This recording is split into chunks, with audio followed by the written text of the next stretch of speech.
Dans quoi était marqué le nom du roi? Comme vous le savez sans doute, les noms du pharaon sont marqués dans des cartouches. Alors, avant que le cartouche apparaisse, le nom royal était marqué dans autre chose. Durant la dynastie 0, durant la deuxième moitié de la dynastie 0, donc nous sommes aux alentours de 3100-3150 avant notre ère, c'est encore la préhistoire, le prédynastique, la période prédynastique de l'histoire égyptienne, les Égyptiens vont créer ce qu'on va appeler le sérek ou le séraire. Le sérek est un rectangle qui est composé de deux parties, comme nous pouvons le voir ici, même trois parties, même on peut dire. Donc c'est un rectangle. Dans la partie basse, donc dans la moitié basse, nous avons la représentation, alors ici effectivement on le voit mal un petit peu mieux à gauche, c'est la représentation d'une façade de palais. Donc c'est une représentation classique que l'on va voir énormément durant l'Ancien Empire, et notamment dans les chambres funéraires et autour des faces des sarcophages et des cercueils aussi.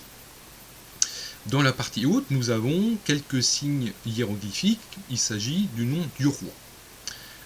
Et pourquoi on appelle ça un sérek, un séraire royal? Tout simplement parce qu'on a la représentation d'un faucon, le faucon Horus. Horus, c'est la symbolique par excellence de la royauté.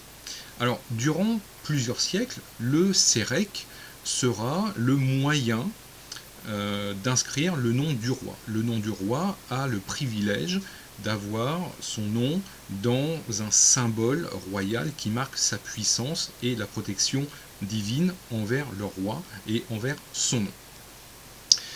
Le sérek va rester la norme et va rester le seul élément pour indiquer un nom royal jusqu'à la 4e dynastie. Et c'est seulement à la 4e dynastie, donc la période des grandes pyramides, on est aux alentours de 2500-2550 avant notre ère, et le cartouche apparaît à ce moment-là.